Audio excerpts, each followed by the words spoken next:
Bismillahirrahmanirrahim. Assalamualaikum warahmatullahi wabarakatuh. Alhamdulillahi rabbil alamin al-malikil haqqil mubin. Asyhadu an la ilaha illallah wa anna Muhammadan abduhu wa rasuluh.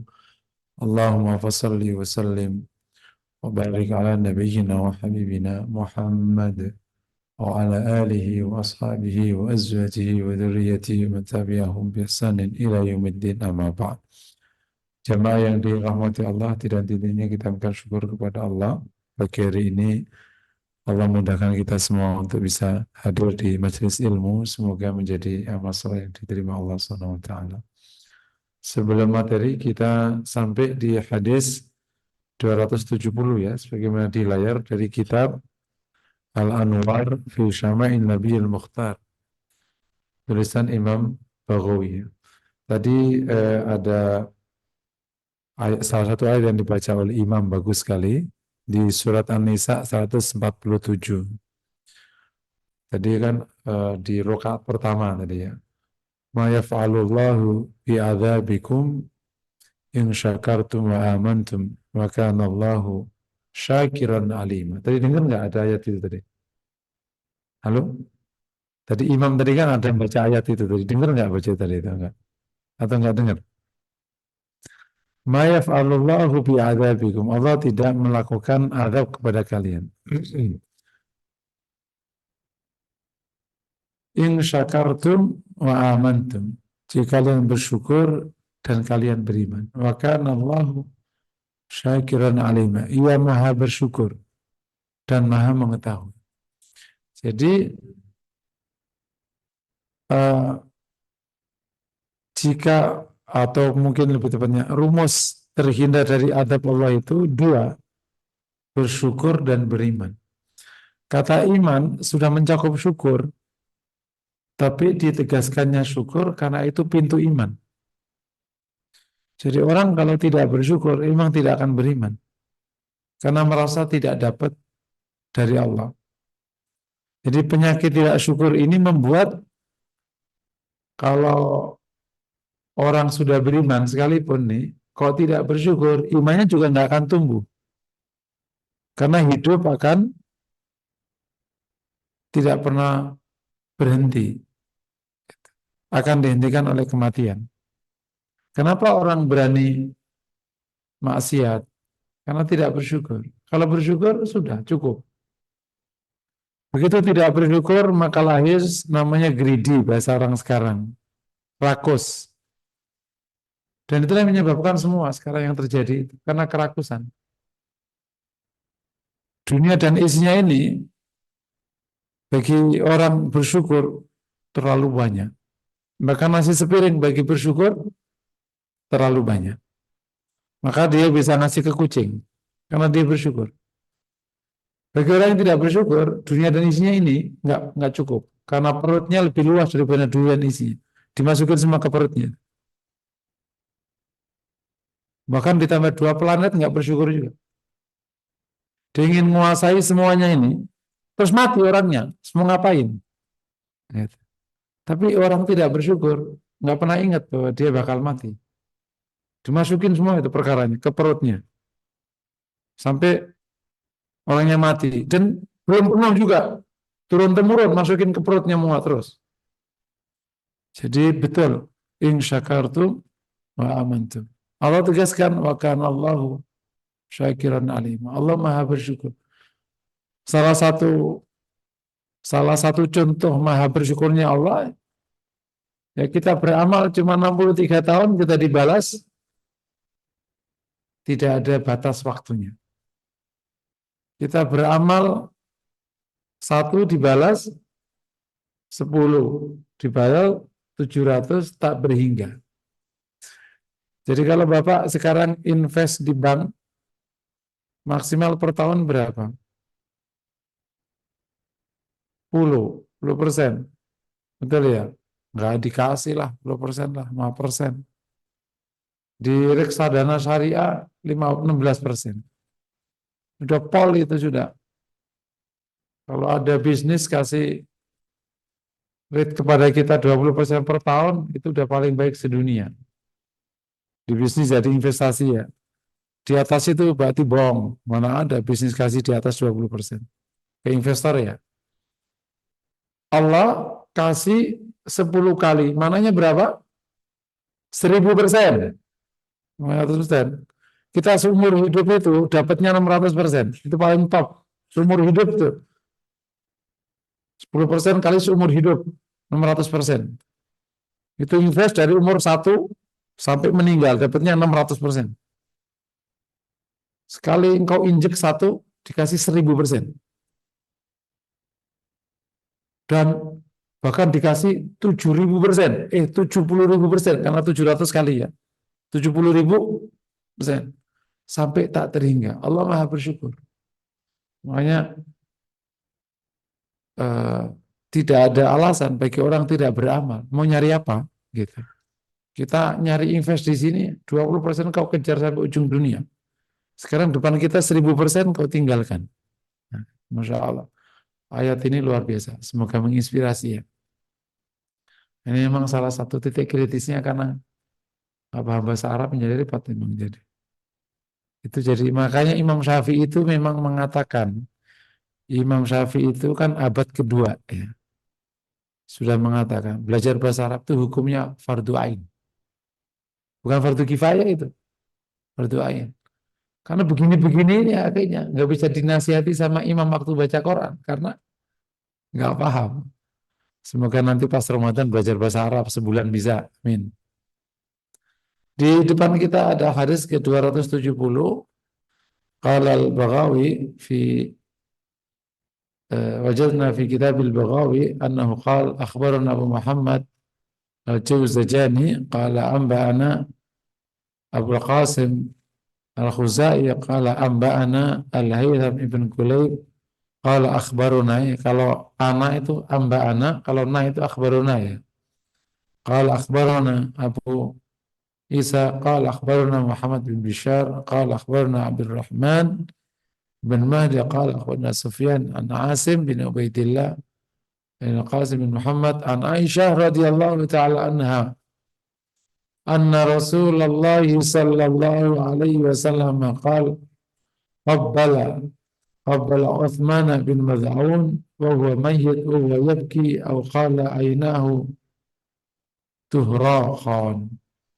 Dari Aisyah radhiyallahu ta'ala anha bahwa Rasulullah SAW mencium Uthman ibn Maz'un sedang Uthmannya sudah meninggal dan Nabi menangis.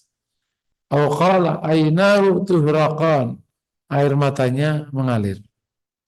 Ini menguatkan hadis di atas bahwa mencium mayit yang sudah meninggal dan menangis itu boleh. Bahkan sunnah. Ini Nabi mengerjakan. Yang nggak boleh itu apa? Niyaha. Niyaha itu nangis berlebihan. Yang dulu kisahnya adalah dari urusan jahiliyah. Semakin banyak yang nangis dan semakin ekspresif nangisnya, apalagi sampai ngerubek baju, itu berarti semakin mulia yang meninggal.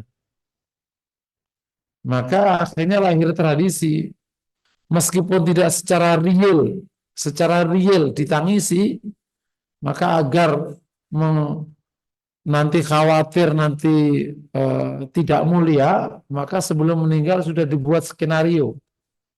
Jadi sekarang jadi juga punya skenario. Nanti kalau X meninggal, tolong nanti nangisnya keren ya, gitu. Yang keren, yang menunjukkan, gitu. Jadi orang sekarang itu sebenarnya terlalu jauh skenario supaya bapak ini wah kita nangis, lebay. Celia itu sudah punya skenario ini. Jadi supaya nanti khawatir benar-benar nggak terjadi tangisan real, maka sebuah skenario. Nanti kalau X meninggal, maka tolong nangis. Akhirnya lah pengupahan nangis namanya. Nah, berapa orang udah dipanjerin ya. Nanti kalau meninggal dipanjerin. Nangislah. Nah, ternyata sudah ada itu sejumlah orang yang piawai menangis. gitu. Nangisnya sampai ngerobek baju. Ternyata ada bayarannya itu zaman jahiliyah. Nah itu akhirnya dilarang sama agama, hukumnya haram. Nah hadis ini menunjukkan yang haram itu bukan nangisnya, tapi niyahahnya, nangis yang berlebihan. Baik yang real atau yang skenario, dua-duanya dilarang. Tapi ini real Ustaz, memang dia nangis, dilarang hukumnya. Lebay. Apalagi skenario, 2 kali dosanya kalau kayak gitu. Dusta sama gitu. Nah, bahwa ada budaya masyarakat kalau air matanya netes ke mayit maka dia diadab, nggak ada dasarnya, nggak usah lebay. Yang dilarang itu niyahannya, kan ada. Jangan, awas nangis, jangan sampai netes ke mayit. Apa urusannya? Yang nangis hidup masa yang mayit kena bekalnya, nggak ada lah. Logika aja kadang orang itu. Yang misalnya nih, yang nangis orang yang hidup, yang meninggal udah meninggal. Air matanya netes. Kok diadab? Kan bukan salah dia. Seandainya ini salah, kan bukan salah dia. Kan salah yang nangis. Kenapa dia diadab? Kecuali dulu dia bilang, nanti kalau gua meninggal lo tangisin ya. Beda lagi urusannya. Itu namanya niyaha itu. Jadi nggak apa-apa karena di sini disebutkan wa ainahu tuhraqan, air matanya mengalir. Berarti memang tidak sekedar nangis biasa, berarti ada aliran. Nggak boleh, paham ya? Yang nggak boleh apa? Niyaha. Ini pelajaran pertama. Nah yang dicium apanya? Keningnya. Kalau nyium mayat yang dicium keningnya. Boleh nggak? Boleh. Baik, sebenarnya sunnah sebagai bentuk oh, ya, mungkin kan nyebutnya sekarang rasa kasih sayang yang besar kepada yang sudah meninggal itu mencium keningnya. Abu Bakar mencium kening Nabi pada waktu Rasul wafat. Eh, Kalau Umar belum jelas riwayatnya, tapi yang jelas Abu Bakar pada waktu masuk pertama kali ke rumah Aisyah waktu duha yang Rasul wafat itu, terus kemudian Rasul melihat Rasulullah, Abu Bakar melihat Rasulullah mencium keningnya dan akhirnya Abu Bakar tahu Rasul wafat. Terus akhirnya yang Abu Bakar mengumumkan wafatnya Nabi itu. Itu juga Abu Bakar mencium kening Nabi Sallallahu Alaihi Wasallam. Aisyah juga menangis saat Rasulullah wafat. Tapi eh, langsung segera keluar, terus kemudian ke pintu ngasih tahu mata Rasulullah. Dan sahabat-sahabat juga menangis ketika Rasulullah wafat. Jadi orang-orang menangisi orang meninggal itu boleh. Gitu. Yang nggak boleh apa? Niyaha. Ya gitu ya insya Allah ya. Karena para sahabat waktu Rasul meninggal menangis. Oh dan sebagiannya menangisnya udah nggak sanggup berdiri. Dan itu di depan para sahabat semua. Artinya ijma dibolehkannya. Gitu. Kan ada beberapa sahabat yang nggak bisa berdiri mendengar wafatnya Rasulullah SAW itu. Ketika di Aisyah bilang membuka pintunya waktu duha. Mata Rasulullah. Kan mereka udah kumpul hampir seminggu kan. Sahabat semua udah turun semua ke masjid setelah hampir seminggu.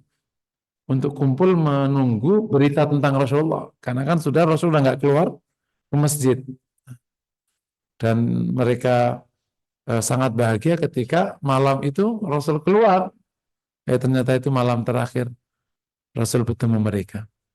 Ya, pelajaran kedua dari hadis ini salah satu akhlak mulia yang baik kita miliki adalah penuh kasih sayang. Dan penuh kasih sayang itu ekspresinya begini nih. Jadi orang beriman zaman qada qadar bukan berarti nggak punya perasaan. Ini sangat salah paham. Oh, dia tegar sekali, imannya kuat. Kagak, nggak punya empati berarti mah. Misalnya bapaknya meninggal atau ibunya meninggal atau anaknya meninggal. Kuat, tegar dia. Kamu nangis enggak? Enggak, itu namanya kamu keras hati namanya, bukan beriman namanya. Masa bapaknya meninggal enggak menangis? Pas ya, suka sering disalahpahami. Antara orang imannya baik dengan enggak punya perasaan, suka mirip. Tadi anakmu jatuh. sampai patah kakinya. Oke, insya Allah aman. Diurus ya. Itu beriman atau emang nggak punya perasaan? Itu nggak punya perasaan namanya itu. Itu keras hati. Jangan sampai kita atas nama iman jadi keras hati. Dan jangan sampai pula atas nama empati kita tidak beriman. Paham ya? Saking dia empatinya. Ya Allah, kenapa kau panggil anakku? Ya, jauh amat ngomongnya. Kejauhan. Nangis-nangis aja. Kelar. Nangis tapi ridha kepada Allah. Jadi, penuh kasih sayang. Ini kan judulnya penuh kasih sayang. Dan syafaqah ya. Empati yang tinggi itu emang akhlak Nabi. Nabi kan memang sangat penyayang. Sangat penyayang Nabi. Dan salah satu ekspresi penyayang itu ya nangis. Ditinggal Ibrahim, Rasul menangis. Tapi Nabi nggak nangis kalau badannya luka. Kalau badannya terluka, nggak nangis. Karena orang yang badannya luka nangis, itu bukan kasih sayang, namanya cengeng. Yang penuh kasih sayang itu kalau orang terluka, dia nangis, itu penuh kasih sayang. Kalau dia terluka, dia nangis, bukan kasih sayang, namanya cengeng. Nah, dia kan kuat. Jadi bapak kuat kalau dirinya yang kena. Tapi kalau anaknya, mungkin keluarganya nangis. Nabi begitu. Badannya terluka pada waktu di Khandaq, enggak, standar aja. Tapi begitu Ibrahim meninggal, ini meninggal, Rasul menangis. Beda ya, insya Allah ya. Jangan dibalik. Kalau dirinya, aku penuh kasih sayang pada diriku. Nah, itu pret. Gitu. Tapi sama orang lain, aku beriman. Bukan, kamu punya perasaan. Benar-benar apa namanya, keras hati. Yang berikutnya pelajarannya, nomor 3, bahwa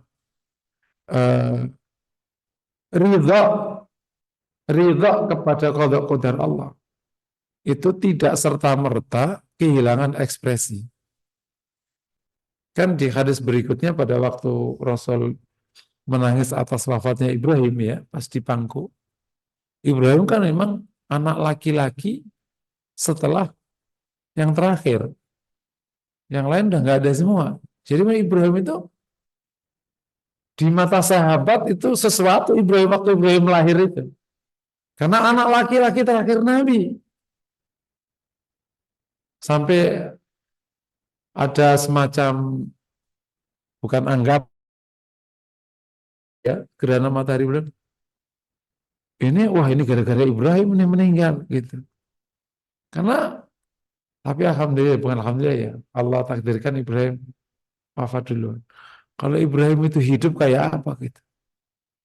Semua nggak tahu. Kan yang langsung anaknya Nabi kan. Kalau Hasan Hussein kan masih cucu Nabi dan masih nyangkut ke Ali bin Abi Thalib radhiyallahu anhu kan. Gitu. Kalau Ibrahim kayak apa? Wah, bisa jadi perkara. Tapi Allah takdirkan Ibrahim meninggal awal. Sehingga ya sudah, nggak ada peluang untuk mengkultuskan kepada Nabi dan anak turun Nabi. Nah itu Rasul kan juga menangis. Dan saat Ibrahim mengatakan, ya Rasulullah, gitu. Iya, ini hadhir rahmah. Nah, apa sih ya kata Nabi dia yang harus disebut? Inna hadhir rahmah ya Allah wa fi qulubi man yakhafu min ibad. Qulub man yasha'u min ibad. Ini kasih sayang yang Allah jatuhkan, Allah kasihkan ke hati hamba Allah yang ia kehendaki. Jadi kalau nggak punya empati nggak usah bangga, gitu, ngerti nggak? Jadi orang nggak punya empati, ini keren banget, nggak usah bangga karena itu jelek. Cuman harus diakui. Ya ada satu dunia, kok dunia ini faktual, faktual. Ada dunia yang empati itu haram mutlak, namanya politik. Berempati, kau kalah. Nggak ada empati, makanya jadi ganas. Di bisnis setengah, di empati kalau kamu sering empati kamu kalah. Makanya urusan dunia nggak usah gitu-gitu amat. Nanti kayaknya kehilangan empati. Karena lebih bagus punya empati daripada kamu kehilangan empati. Karena kemuliaan orang di situ. Bukan berarti kalau kau menang secara dunia karena nggak berempati terus keren lah, nggak keren. kamu ganas. Karena perkara dunia ini kita kalah sebenarnya dibanding makhluk lain. Manusia itu terhadap akses kepada dunia itu kalah jauh. Urusan perempuan kalah sama kucing, betul? Urusan perempuan, orang itu kalah sama kucing. Gak usah lah banding makhluk lain.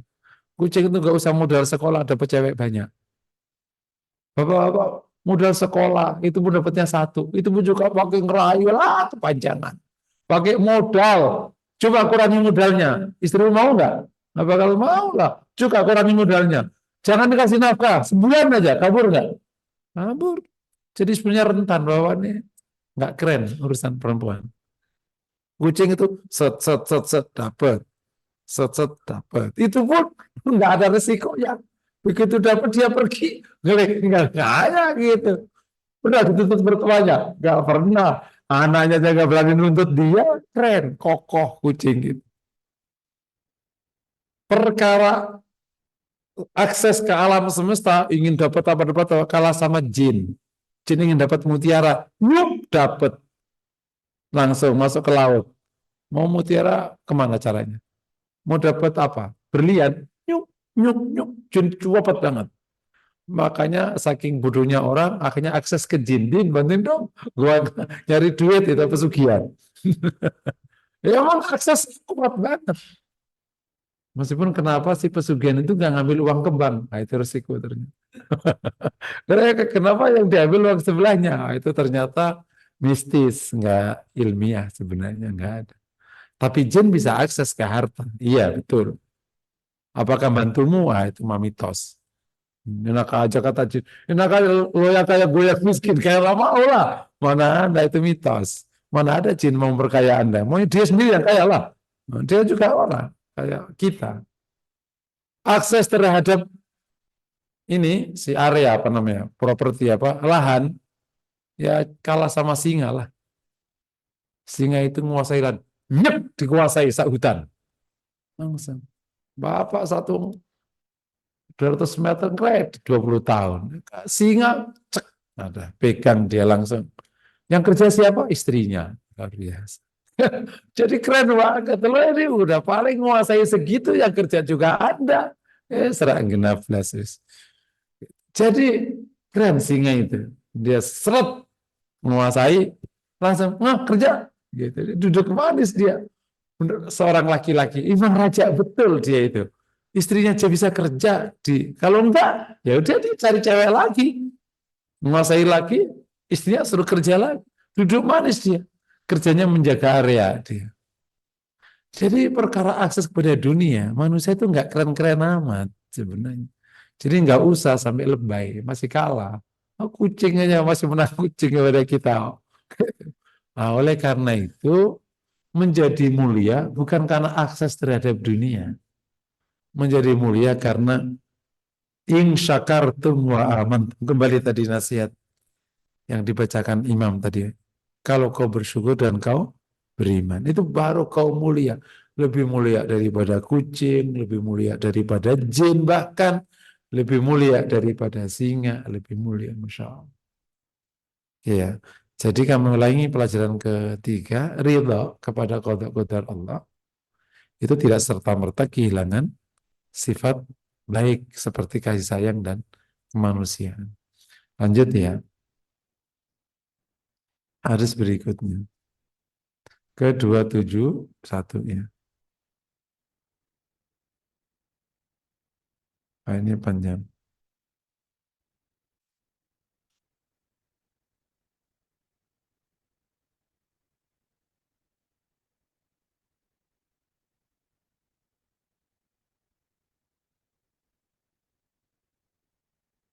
An Abdillah langsung ya. An Abdillah bin Umar radhiyallahu taala anhu. Bisa dilihat di layar 271.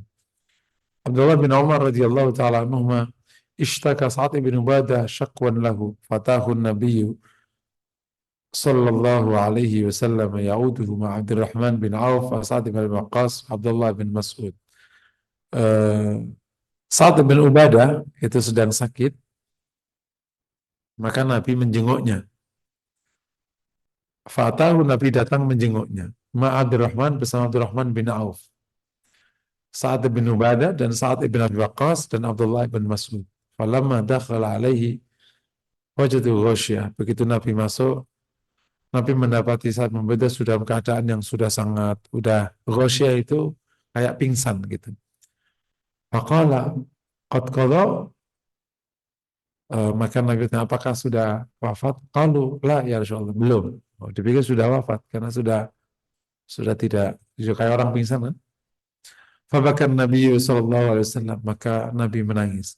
Falamma ra'al qaum, bukaan Nabi, begitu orang-orang yang sekitar saat tadi melihat Nabi menangis, bakau, mereka juga ikut menangis. Faqala, maka Nabi bersabda, ala tasma'un anna Allah la yu'adzib bi dima'il ain wala bi husnil qalbi.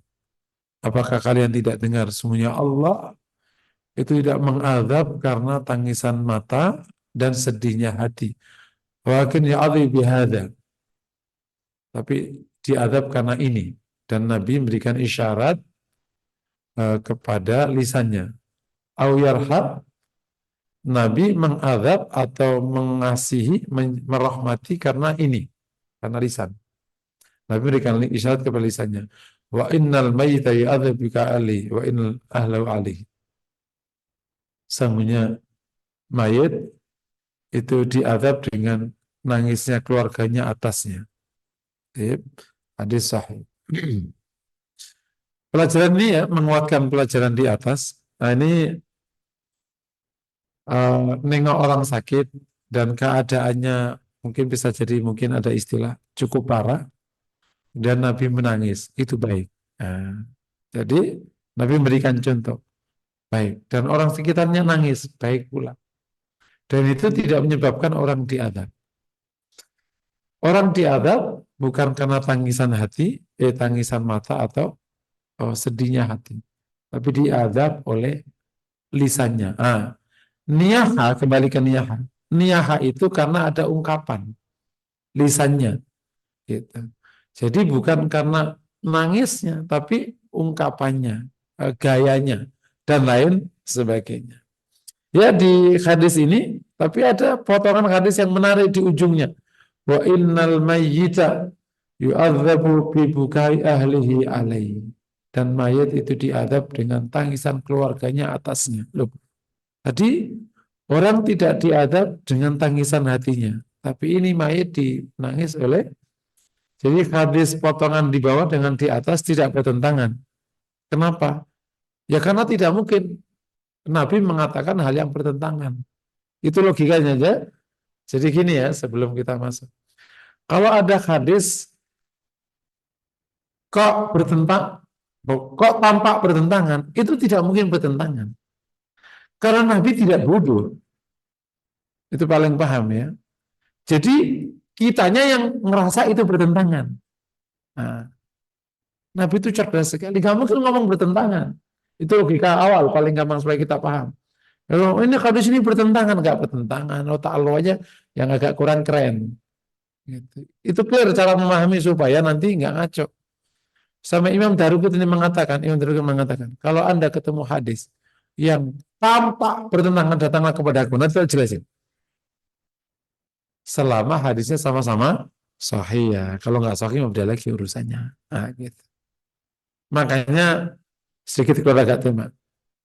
Makanya kenapa imam besar memilih urusan jari itu gerakannya terbatas. Karena hadis tentang jari pada waktu tasyahud itu, hadis Abu Hurairah kan tidak bergerak. Dan hadisnya Ibnu Abbas bergerak. Ini hadis sama-sama sahih. Jadi ya, ini nggak mungkin bertentangan. Gitu. Kalau dua-duanya sahih, dhaif, selesai sudah. Ini hadis yang satu, saya melihat Nabi dan Nabi nggak menggerakkan jarinya. Saya melihat Nabi menggerakkannya. Itu berarti apa coba? Gerakannya jarang, simpel aja pakai otak, gitu. Berarti pas Abu Hurairah melihat, Nabi nggak gerakin. Pas dia ke bawah, lihat gerakin. Yang kalau bahasa pakai ideologi, pakai akidah, yang menggerakkan mata sahabat melihat Nabi itu siapa? Allah. Itu maknanya harus paham. Makanya Imam Syafi'i sama Imam Ahmad ini kan ulama yang bukan ini kan guru murid nih, sama-sama top ya. Ini guru murid nih. Akhirnya berarti gerakinya jarang. Nah, itu berarti berapa kali gerakinya? Berarti kan jarang. Kalau gerakin terus, pasti yang satu jatuh dong. Berarti salah dong. Lah kan dia benar. Memang lihat nggak gerakin. Kalau terus Nabi gerakinya begini terus, berarti nggak mungkin dong. Berarti salah yang hadis ini. Kan nggak salah. Berarti kan jarang. Berarti gini. Terus, gitu kan? Misalnya. Ibnu Abbas bertanya, itu Nabi mengangkat jarinya itu apa? Ibnu Abbas itu ikhlas. Tafsir seorang ponakan Nabi, apalagi Ibnu Abbas, ya sudah jadi rujukan. Itu Nabi apa? Ini apa? Nabi mengangkat ini apa? Ikhlas. Itu menunjukkan keikhlasan. Dicarilah kalimat ikhlas di dalam tasyahud. Ketemunya asyhadu alla ilaha illallah. Itulah Syafi'iyah. Berarti disinilah ngangkatnya. Imam Ahmad cari kalimat ikhlas. Ketemunya Allah. Allah kan kalimat ikhlas. Kalau teman-teman, kalimat ikhlas itu apa? Kalimat Allah. Itu kalimat ikhlas namanya. Jadi kalau kalimat ikhlas, bukan surat ikhlas ya. Kalau surat ikhlas, qul huwallahu ahad. Kalau kalimat ikhlas adalah Allah atau la ilaha illallah. Nah, berarti Imam Ahmad berarti digerakin pas kata Allah. At-tahiyyatul mubarakatuh salawat thayyibatu lillah. Assalamualaikum ayyuhan nabiyyu wa rahmatullah. Kalimat ikhlas. Nah, ini guru murid di sini. Keren. Atau Syekh Albani enggak. Syekh Albani mau gerakin dari awal. Karena ini lebih sahih. Gitu Syekh Albani bilang gitu. Ya udah, silakan wae. Tapi dari sudut berpikir, kerenan yang imam besar ini. Karena tidak mungkin Nabi dua hadis bertentangan. Kalau kan sahih, ini lebih sahih kata Syekh Albani, lebih sahih. Ya kan sudah sama-sama benar. Biarin aja Syekh Albani lah. Gitu. Maka digerakinya terus. Jadi intinya bukan di itu mah orang fikih ya, serah. Jadi tidak mungkin hadis sahih itu bertentangan. Nah ini kenapa kok bisa ketemu? Nah, jadi mayat itu bisa diadab dengan tangisan orang keluarganya jika masuk niyaha. Kalau nangisnya tidak masuk kategori niyaha, ya tidak diadab. Yakni apa nangisan niyaha itu? Yang tadi ceritanya itu. Dan ini Nabi melakukan ini dan masuk keluarganya yang sekitar Sa'id Ubadah tidak niyaha, hanya nangis biasa. Yakni saking beratnya sakitnya saat Ibn Ubadah. Nah ini ada beberapa kisah menarik ya. Saat Ubadah itu pimpinan Ansor. Jadi Sa'id Ubadah itu pimpinan Ansor. Bahkan pada waktu Rasul wafat itu sempat disepakati untuk jadi khalifah, pengganti Nabi. Jadi ini kan ditengok Nabi pas sakit ya, bukan pas meninggal. Jadi Nabi masih ada. Nanti meninggalnya nanti ini sakitnya aja ini. Jadi ini nangis nengok orang sakit kali ini, bukan meninggal ini. Nah yang kedua ada Nabi datang itu memang sering ditemani. Kalau Nabi jenguk. Kalau kita baca riwayat, kalau Nabi jenguk sahabatnya itu jarang tanpa teman. Nah, jadilah atur. Seluruh tindakan Nabi itu jadi aturan. Sunnahnya orang kalau jenguk orang sakit, datang itu ada temannya, nggak sendirian. Nah, sendirian itu memang bukan gayanya orang Islam. Jadi kemana sendiri, pergi sendiri, itu bukan orang Islam. Karena kalau sendirian itu setannya banyak. Artinya. Jadi memang Nabi itu apalagi kan berpergian jauh pasti ada temannya. Bepergian jauh, pasti ada istrinya yang ikut. Pasti. Nah, tibalah budaya baru. Orang suka sendirian. Tahuan, modus. Ma, aku mau keluar kota. Aku ikut. Jangan. Sendiri. Banyak kerjaan repot. Ngurusin anak-anak. Modus ya. Yang benar memang ditemenin. Jadi memang gayanya orang Islam itu memang bersama. Itu budaya. Kita belajar akhlak ya. Akhlak turunannya menjadi budaya. Budaya bukan produk budaya itu keseluruhan ya. Bukan produk budaya, kan produk budaya. Pakaian atau nyanyian itu produk budaya. Ini budaya. Jadi memang kebiasaan yang dibangun oleh Islam itu kalau pergi, memang ada temannya. Ayo bareng yuk. Sunnah. Secara akhirnya orang fikih nyebut sunnahnya ada temannya. Itu orang fikih nyebutnya. Orang akhlak ini namanya kebiasaan yang dibangun oleh Nabi kalau kemana-mana memang berdua. Bahkan ini sampai berempat. Ada Abdurrahman, Sa'ad ibn Abi Waqqas, dan ada Ibnu Mas'ud. Abdullah bin Mas'ud itu pada waktu di Quraisy bukan asyraf. Dia orang biasa. Tapi begitu di Islam, ia sangat mulia karena ilmu dan ketakwaannya. Jadi Islam itu meletakkan ilmu dan ketakwaan di atas harta dan di atas posisi sosial. Jadi Abdurrahman emang ini jagoan pada waktu Quraisy. Sa'ad ibn Abi Waqqas jagoan, asyraf pada waktu Quraisy. Tapi ini ada Ibnu Mas'ud. Dia orang biasa. Bahkan suka ngebala kambingnya untuk orang-orang. Begitu masuk di Islam, langsung nyut. Jadi pemposisian sosial di Islam itu mengikuti inna akramakum indallahi atqakum. Makanya yang di baris di depan bukan hanya ketua RT sama ketua RW. Siapa aja yang duluan masuk masjid dia di depan. Ya selesai sudah. Pemosisian itu. Jadi posisi sosialnya Islam itu menggunakan konsep inna akramakum indallahi atqakum. Gitu.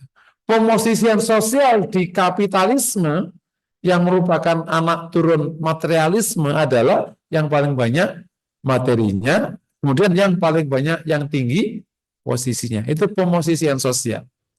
Lahir yang paling banyak materinya dilihat dari yang paling banyak utangnya. Dibudain kok mau. Kartu kreditmu berapa anunya, plafonnya? 100 juta. Kamu berapa? 20. 5 juta. Berarti kamu sosialnya di bawah. Jadi posisi sosial orang dilihat dari utangnya. Kamu malah geblek. Enggak kira-kira. Dibodohin bertahun-tahun tidak ngerti kita itu. Logikanya di mana? Semakin plafon kreditmu tinggi, semakin kau mulia. Nah kan geblek. Benar nggak kira-kira? Jadi kemarin ini awal Ramadan ini di tarhib saya tarhib Ramadan tahun ini saya bahas tentang konsep hidup yang benar. Nah, konsep hidup yang benar itu merujuk kepada surat Al-Baqarah. Karena itu kan peta pertama hidup kan. Apa itu Al-Baqarah? Alladzina yu'minuna bil ghaib. Karena Allah menyebutkan ulaika ala hudam. Orang yang ada di garis di bimbingan Tuhannya. Dan mereka orang yang beruntung. Beruntung itu berarti sukses, mulia. Di pertama itu, yu'minuna bil ghaib, beriman pada ghaib. Nah, iman ghaib itu apa sih? Ghaib itu kan yang wajib kita percayai dan kita tidak lihat. Di sini maksudnya di dunia. Allah, malaikat, itu ghaib. Bukan jin bukan ghaib. Ghairul mahsus namanya. Saya duduk lama ini, kok pertama ghaib? Iya, karena Islam pada waktu turun, ideologi yang masif itu materialisme. Materialisme bahkan masuk ke agama-agama. Makanya agama-agama Tuhannya harus jadi materi. Disentuh. Gitu. Itu materialisme sebenarnya. Tuhannya kan harus disentuh. Makanya mereka, dia punya bersama Tuhan. Tapi Tuhannya nggak bisa disentuh. Lah kan nggak bisa dong. Harus bisa sentuh. Kalau nggak bisa sentuh, ya berarti nggak ada. Akhirnya dibikinlah patung untuk Tuhannya. Nah ini Tuhanku nih, loh kesentuh nih, gitu. Karena benar-benar nggak bisa nyentuh Tuhan, itu kan bukan Tuhan, ini kan patung. Kamu nggak percaya, namanya komunis. Jadi komunis itu sebenarnya anak tirinya materialisme. Nah, kalau anak kandungnya di ekonomi namanya kapitalis, di sosial namanya hedonis. Itu anak kandung materialisme semua. Nah, materialisme masuk di agama-agama. Karena Nasrani sebelum masuk materialismenya Romawi itu tidak kenal patung. Kenal patung kan setelah masuk ke Romawi, Romawi masuk, terjadilah percampuran, terjadilah, nah itu antum tahu sejarahnya itu. Jadi pada waktu Nabi Isa nggak ada itu patung. Itu namanya ideologi materialisme. Sebenarnya Future of Capra di salah satu buku, ada buku yang bagus Bapak Ibu bisa baca, namanya Visi Kehidupan. Ini buku manajemen, tapi bahas filsafat. Kalau di abad 21, kalau agama-agama tidak memperbaiki kinerjanya, maka yang akan kokoh adalah materialisme dan agama hanya menjadi kulit. Jadi ideologinya materialisme, agamanya Islam. Ideologinya materialisme, agamanya Nasrani. Padahal ideologinya materi. Lahirlah materialisme masuk di dakwah orang Islam. Sudah kolak bisnismu lancar, materialisme itu. Yang benar bisnislah yang lancar supaya bisa sodako banyak gitu. Jadi bisnis jadi strategi namanya, bukan jadi tujuan. Tujuannya adalah ghaib. Ghaib itu apa? Kenapa aku nafkahi istriku? Materialisme berkatakan, karena dia cantik. Materi kan kau sentuh cantiknya. Maka aku kasih nafkah banyak. Makanya keren banget masalahnya. Pantas aku duitin banyak. Islam berkata, kenapa aku nafkahi istriku? Karena perintah Tuhanku. Beda enggak? Perintah Tuhanku itu baik, tidak materi. Kenapa aku urus anakku? Kata materialisme, karena dia akan menjadi pengganti aku nanti waktu tua, ngurus pabrikku. Paham? Materi enggak tuh? Kata Islam, aku urus nafkah karena perintah Tuhanku. Beda enggak? Kita udah jauh ke materialisme. Udah jauh sekali. Imam Syafi'i rahmatullahi alaihi punya pandangan, ini bisa membelah. Suami istri meskipun akad, namanya akad kan, meskipun akad, itu hubungannya bukan akad murni, ada bauran ibadahnya. Bukan berarti kalau suami tidak mengerjakan kewajibannya, istri menjadi tidak wajib taat. Cuma suami nggak mampu nafkahi, tapi udah cari nafkah, tetap wajib taat karena ini nggak maksiat. Dia maksiat. Kalau maksiat atas nama Allah boleh nggak ditaati karena dia maksiat, karena dia nggak mau kerja, jadi boleh minta cerai.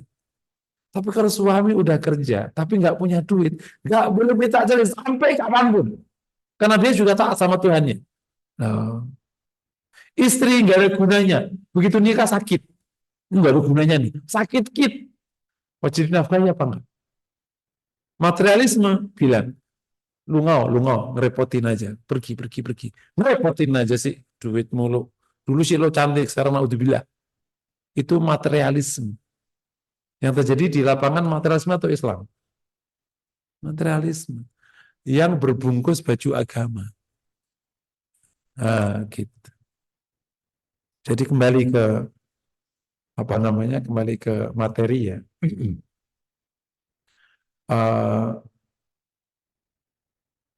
Empati terhadap orang yang sebentar, kembali ke tadi kan kita sampai ke Abdullah bin Mas'ud ya. Ini salah satu sahabat yang waktu kurus itu biasa, di Islam luar biasa. Karena memang ideologinya Islam. Nah, maka pemosisian sosialnya menggunakan inna akramakum indallahi.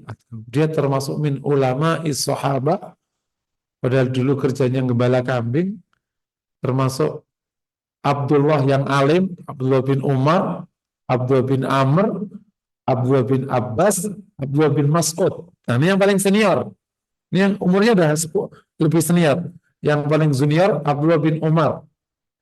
Terus Abdullah bin Abbas yang paling junior, paling muda. Terus Abdullah bin Umar, terus Abdullah bin Amr, terus Abdullah bin Mas, ini paling senior dia. Tapi sama-sama empat Abdillah yang alim sekali yang jadi rujukan dalam agama. Qadarullah istrinya kaya raya, namanya Zainab bin Jahas. Jadi kaya, dan Zainab suka ngasih sedekah ke Ibnu Mas'ud. Memang sejak zaman dulu, menggabungkan ilmu sama harta itu nggak gampang. Sejak zaman dulu. Apalagi menggabungkan ilmu, harta, dan kekuasaan. Sejak zaman dulu nggak gabung. Suatu ketika ada seorang ulama mencoba untuk seorang kiai ya, akhirnya masuk ke kontestasi politik. Telepon ke Gus Dur. Gus minta doanya saya mau ikut kontestasi. Kata Gus Dur, lah kamu kan kiai. Ya, jarang ada kiai bisa berkuasa itu. Ayo coba ceritain. Kalau itu berarti makhluk unik wajib dikasih air keras supaya utuh. Kata Gus Dur. Betul, dan akhirnya ya itu nggak jadi. Kata Gus Dur sejak zaman dulu jarang ilmu sama harta itu nggak gampang bergabung. Yang ilmu sama harta gabung cuma di Abu Hanifah. Itu harta ilmu sama gabung. Ilmu sama harta gabung di Abdul bin Mubarak. Yang lain nggak gabung. Sama sahabat besar mulia itu. Yang 10 sahabat Basyul Jannah itu ilmu sama harta gabung. Ilmu sama kuasa gabung jarang sekali. Adanya di Umar bin Abdul Aziz doang. Selebihnya enggak. Yang kuasa-kuasa itu enggak ada ilmunya itu. Umayyah enggak ada itu. Abbasiyah enggak, itu mah penguasa biasa aja. Gitu. Makanya kalau datang ke ulama ya dia jadi muridnya. Tapi kalau Umar bin Abdul Aziz dia ulama. Iya. Dia belajar banyak di Madinah. Dan di tangan beliau lah kemudian buku hadis ditulis. Karena memang ulama termasuk ulama, jadi pakai ilmu tinggi. Nah, apalagi ilmu, harta, kuasa. Yang gabung ya Abu Bakar doang yang bisa menggabungkan. Abu Bakar, Umar, Utsman, Ali itu menggabungkan ilmu dan ketakwaan dan harta, dan Ali aja nggak ada hartanya. Ali hanya menggabungkan ilmu sama kuasa, harta nggak punya. Tapi kalau Abu Bakar, Umar, ya dasar. Memang hanya orang tertentu yang menggabungkan karunia ini, memang nggak gampang. Jadi Masya Allah.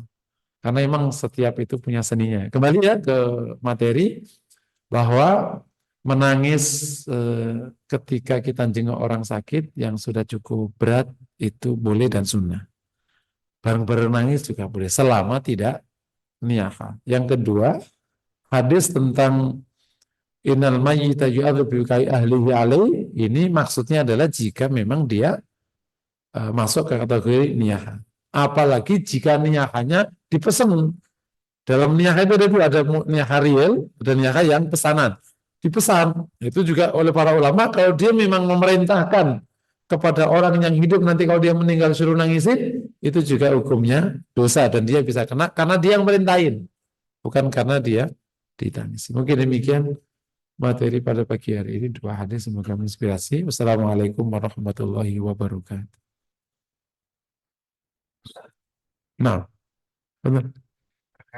Materi pagi hari menarik sekali itu bahwa agama sesuatu yang goib itu yang harus menjadi dasar di kita, dan juga berkaitan tema pagi hari ini tentang dampak dan kaitannya gini kan, kita untuk menerima takdir kebaikan dan keburukan dari Allah itu kan memang dasar ininya ya, fondasi agama kita, khairi wa syar'i Allah.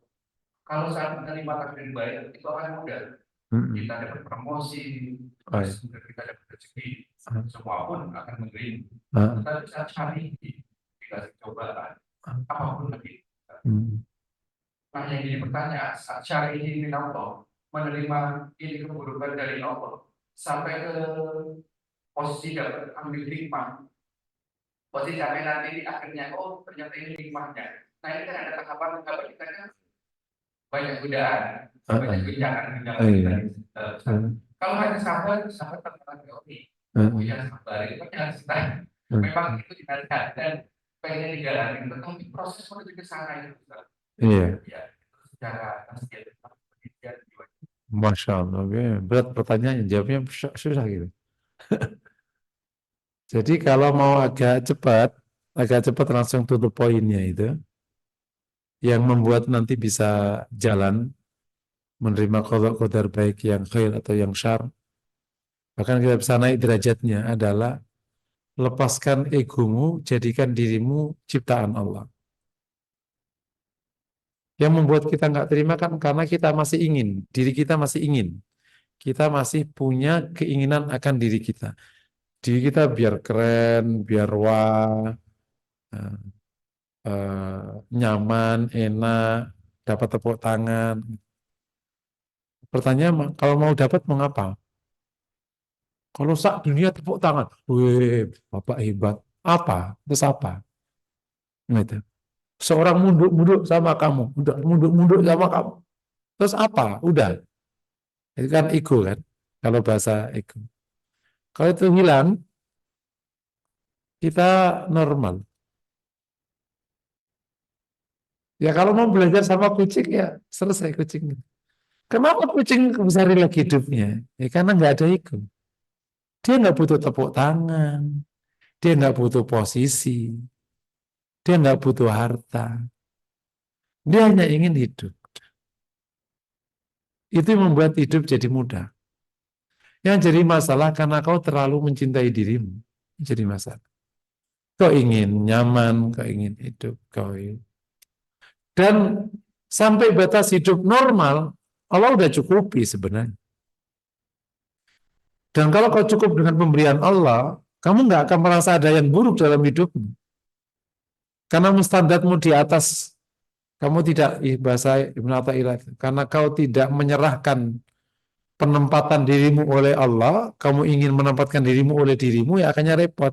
Aku ingin loh kalau makan enak kayak gini. Ya sudah ya Allah kasih apa itu kamu nikmat. Saya suka kalau urusan makan, mulutnya dididik. Supaya kau nggak repot. Yang repot itu kan mulutmu liar. Nggak terdidik. Sehingga makan ini nggak masuk, makan ini nggak masuk, makan ini nggak masuk. Akhirnya harus panjang, harus nyari ke Purwakartanya sate Marangi. Ya repot kan itu akhirnya. Jadi yang pertama, hilangkan egomu dulu. Itu kalau pakai bahasa ideologi, yakni sadarilah dirimu itu produk ciptaan. Serahkan penempatan dirimu oleh Allah. Nanti Allah tempatkan kita apa, di mana, sebagai apa. Udah, namanya juga ciptaan. Ini ngomongnya gampang. Kita ini kan ingin ini, ingin ini. Boleh nggak ingin? Boleh. Karena Allah izinkan. Cuman pada akhirnya percayakan penempatan dirimu oleh Allah. Aku loh ingin loh punya istri itu yang dinok debleng, orang Jawa bilang sing keren. Ketemunya salah kadarnya gitu ya sudah. Kita bersyukur kepada Allah Subhanahu wa taala. Karena Allah tempatkan kau di situ. Allah tahu tentang kau. Seandainya emang, tapi karena aku nggak ketemu hikmahnya. Lah, kan gak wajib juga ada hikmahnya yang kau tahu. Wong hamba kok kebanyakan nawar. Kan kita ini hamba, nggak usah banyak nawar. Wong kok dimatiin Allah seketika juga bisa kok repot. Makanya kalau ada anak-anak itu julid ke agama, orang suka nanya, kenapa perempuan harus jilbaban? Ya, serah-serah Allah lah. Gitu. Memang kamu mau ngelawan? Gitu. Cuma nggak mungkin lah jawaban ini dijawabkan. Karena julid dia, karena julid ya dijulitin. Gitu, gitu. Itu jadilah hamba Allah. Nah, kalau sudah ada kesadaran, namanya kesadaran kehambaan namanya. Yang kedua, karena untuk mendidik kesadaran penghambaan, coba kita melihat data antara yang buruk sama yang baik itu banyakkan yang mana. Banyakkan yang baik kemana-mana. Cuman karena kita memang rakus, maka seakan-akan masalah kecil itu jadi besar. Ibarat gini loh, orang punya target income di perusahaan, pokoknya tahun ini harus masuk revenue 100 miliar. Bulan Oktober baru masuk 2 miliar. Ngamuk nggak sih? Ini bocor sih nggak kalian. Dia sudah masuk 2 miliar. Coba kalau revenue targetnya 1 miliar, bersyukur nggak? Jadi sebenarnya masalah yang kita hadapi itu nggak banyak. Nah, ini ngomongnya gampang ya. Ya Allah, semoga selamat dunia akhirat. Karena Allah mengatakan walana bluwannakum bisyai', sungguh kami uji kalian dengan sedikit. Sedikit. Contoh paling gampang gigi. Waktu orang ngomong gigi sakit, yang sakit berapa? 1. Ada 35 sisanya yang tidak sakit. Kalau ngomong sakit, mestinya kalau matematik murni, 36 dikurangi 1. Berarti sehat. Bapak sehat bukan sakit. Uang masih 35 sehat. Sakit 1 kok bilang sakit, logikanya di mana? Ada soal 10, salah satu lulus nggak? Berarti benar nggak? Sudah. Berarti Bapak sehat. Sehat. Ustaz ya loh kan. Jadi ternyata manusia itu nggak bisa dikurangi sedikit pun. Padahal masih banyak. Kalau itu sudah makan, enak, itu sudah 50 tahun, Pak.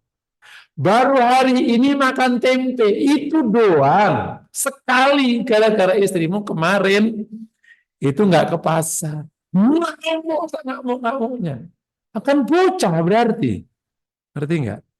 Kamu ini sehat 50 tahun, baru flu kemarin doang sekali. Jadi ya Allah, kita flu doang. Gitu. Paham ya kira-kira? Ngomongnya gampang. Masya Allah. Oh, prakteknya. Coba lihat data. Maksudnya data itu untuk membandingkan agar SAR yang kau anggap besar itu ternyata kecil ternyata dibanding sama emang dibanding karunia dikit ini dikit gitu. Kamu gak punya duit itu kan jarang, sering punya duit sebenarnya.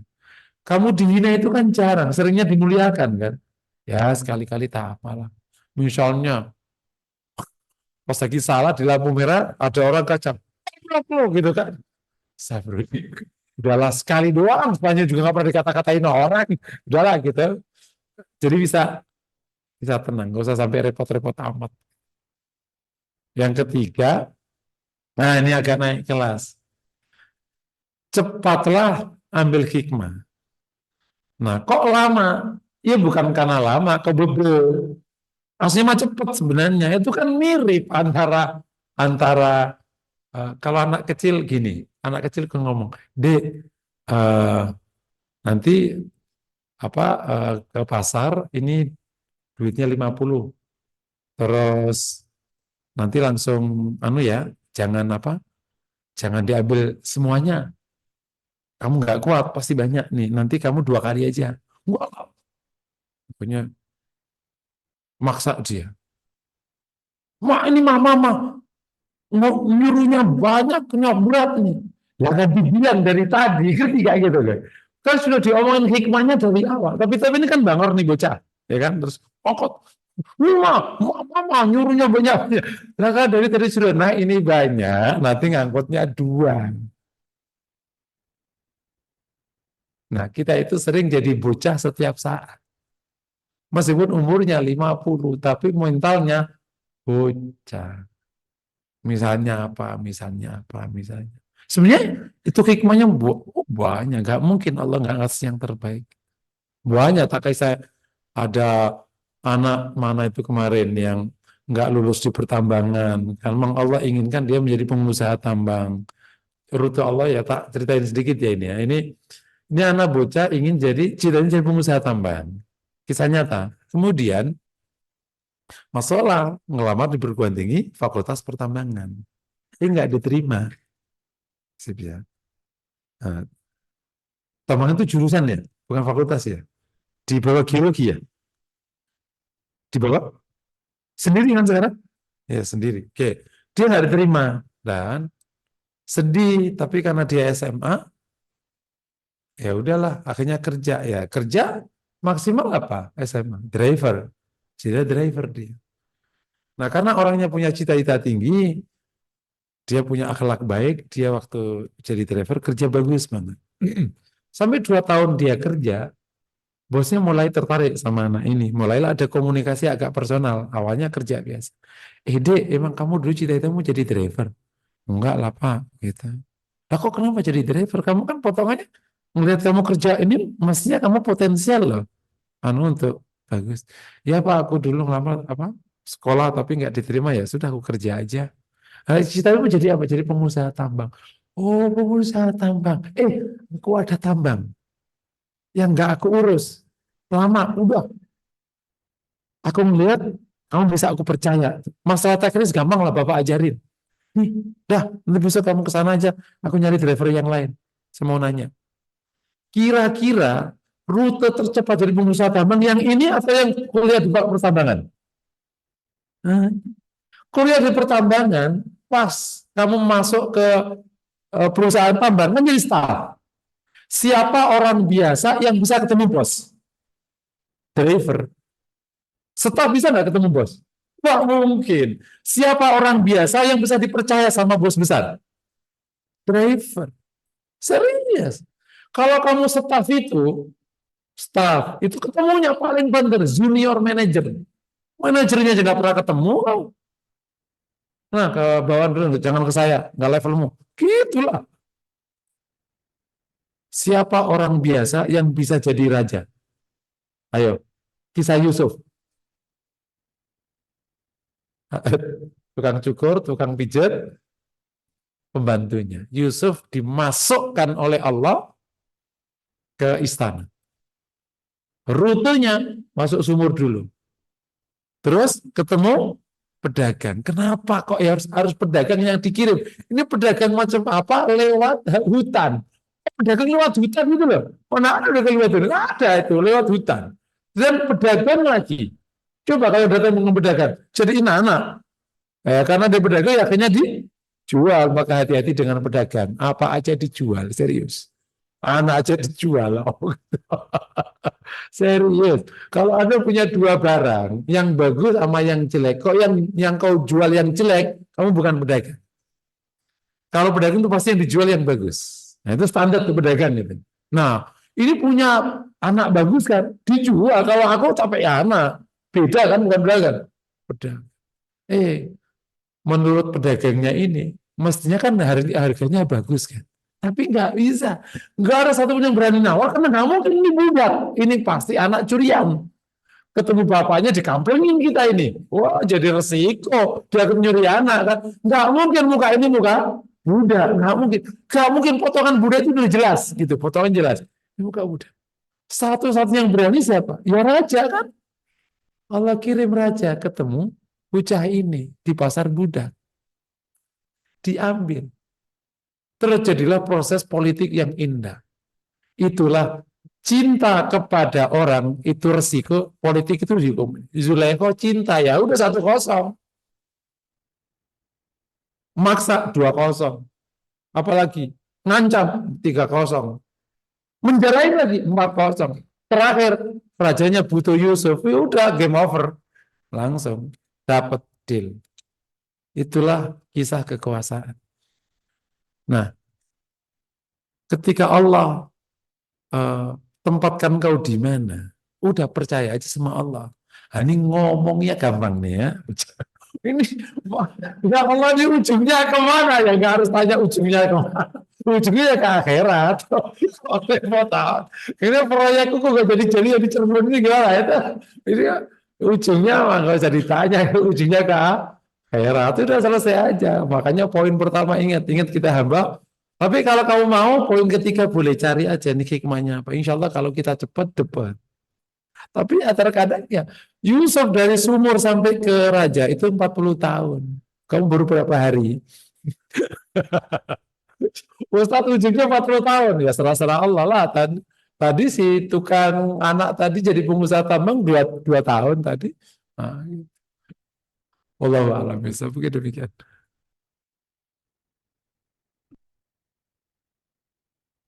Waalaikumsalam. Kalau orang berempati itu berarti imannya tinggi, berarti cocok untuk keluarga. Kalau bukan keluarga cukup simpati aja kan. Pertanyaan saya gitu. Kalau itu berenang tinggi, kenapa banyak sekarang orang empati tinggi tapi bermoral rendah? Empati tinggi, moral juga. Gimana gitu? Banyak sih. Makasih. Empati tinggi, moral bejat. Emang ketemu apa? Biasanya orang empati nggak, moralnya baik biasanya. Emang banyak apa? Berarti bukan empati, namanya bergaya empati. Kalau empati asli nggak mungkin. Orang empati itu nggak bisa kalau ngeliat orang susah, nggak mungkin. Bahkan orang tidak punya agama, tapi punya empati, itu nggak bisa melihat orang susah. Udah karakter, pasti akan membantu. Pasti akan minimal menyelesaikan. Paling gampang dikit ada orang jatuh, Anda nggak kenal, nggak punya agama padahal. Pasti Anda akan tolong sebentar, saya nggak punya waktu, tapi Anda mungkin bisa, ini kasih telepon, nggak bisa telepon polisi, aku telepon orang ya, aman, sip, aku pergi. Pasti akan melakukan. Enggak, berarti namanya bergaya empati. Banyak orang bergaya, oh, kayak ibu-ibu atau bapak-bapak gini jalan kaki. Baru, yuk kita jalan pagi. Kemudian begitu sudah 10 meter, mas, ada lontong sayur. Ya, kita terus ngopi panjang lebar. Akhirnya jam 8. Kita nggak jalan. Udah kesiangan mas. Ya sudahlah, kita pulang. Pulang mana? Dari jalan-jalan pagi. Namanya bergaya jalan pagi. Banyak orang banyak gaya, nggak punya daya sebenarnya. Jadi bergaya empati, Pak. Nggak mungkin berempati. Wallah, nggak bisa.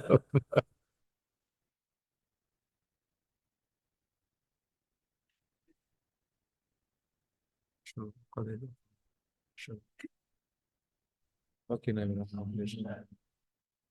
Ini temanya orang cukup orang sakit dan orang yang tahu bahwa orang yang baru meninggal itu sebenarnya pada indranya masih kecuali matanya dia bisa mendengar, bisa sampai dari sekitar. Mungkin kalau orang yang itu terus main tersisa orang yang paling dia pada saat walaupun dia belum diukur dia masih bisa mendengar. Karena saya dari kesaksian-kesaksian beberapa orang yang lain akan bisa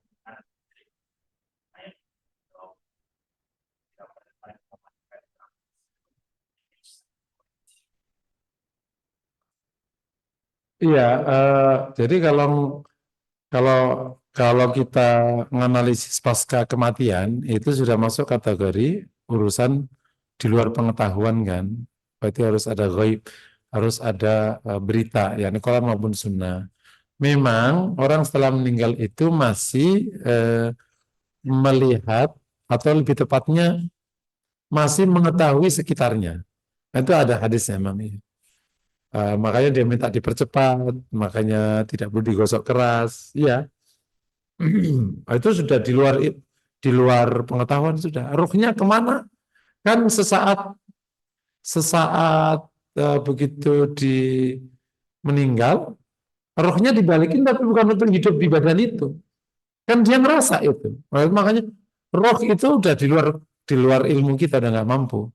Kenapa kok nanti pada waktu dia di alam kubur kan dia merasakan semua. Rohnya kan balik. Tapi di alam kubur jadi sudah misteri. Pengetahuan nggak bisa akses sudah bab ini. Gitu. Allah udah kunci ilmu ini, nggak bisa di. Jadi benar dia bisa tahu semua tadi itu tahu sampai nanti dia dimakamkan, kemudian nanti dia tergantung kondisinya ada di sana. Nanti kan dia berkumpul dengan sesama roh yang ada di sana. Itu ada yang di Ilian, ada yang di Sijin dan lain sebagainya. Jadi memang kalau masalah terganggu sama tangisan ya aturannya syariat. Ya kalau nggak masuk niyaha ya berarti boleh. Kalau niyaha ya beda lagi urusan. Wallahu a'lam bishawab. Nah, kalau ingin lebih dalam tentang masalah roh, hal-hal kayak tadi ini, baca buku Ar-Roh tulisan Ibnu Qayyim. Itu lengkap sudah, insya Allah. Wallahu a'lam. Oh iya, enggak. kalau sedikit Oh, benar. yang non muslim kemudian meninggal. Kita doa kita Hah? ada saudara yang meninggal yang non muslim. Heeh. Terus kita mendoakannya seperti apa? Oh, mendoakannya. Jadi bahasanya bahasa sosial aja. Jadi ikut berduka ya, eh, tabah gitu boleh. Kita doakan tabah kan boleh. Eh, apa namanya? Apa itu? Syukurlah kata aku kalau doakan gitu kalau saya. Apalagi kalau tetangga ikut berduka ya Bu atau Pak gitu. Semoga tabah kuat. Nah gitu dah. Langsung kasih jempol dua. Cukup sih Pak gitu.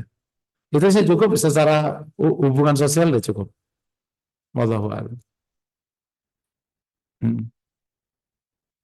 Jadi doa kepada non-muslim, awas ya jangan salah paham. Itu boleh apa aja yang Allah izinkan terjadi pada mereka. Yang tidak Allah izinkan terjadi, yang nggak boleh mendoakan. Contoh, didoakan masuk surga, ya nggak boleh. Doakan diampuni dosanya, ya nggak boleh. Kan Allah nggak ngampuni dia. Yang kok maksa. Itu logika aja, pakai logika, pakai logika. Beragama itu kan logika kan. Allah kan nggak ngampuni dia. Ya jangan maksa, ya ampuni dia. Allah nggak ngampuni dia, jadi nggak usah maksa. Makanya nggak boleh. Tapi boleh nggak? Ya Allah berikan ia hidayah. Boleh nggak? Boleh. Ya Allah berikan ia sehat. Boleh nggak? Sehat. Sukses ya? Boleh. Boleh. Boleh Pak, boleh. Aku doakan istri cantik. Boleh nggak? Boleh. Doakan sabar. Boleh nggak? Boleh. Gitu karena sabar bisa Allah kasihkan kepada siapa aja. Termasuk mereka. Mungkin demikian. Nah, wallahu a'lam. Cukup kali? Baik kita akhiri subhanakallahumma wa bihamdika asyhadu an la ilaha illa anta astaghfiruka wa atubu ilaik. Assalamualaikum warahmatullahi wabarakatuh.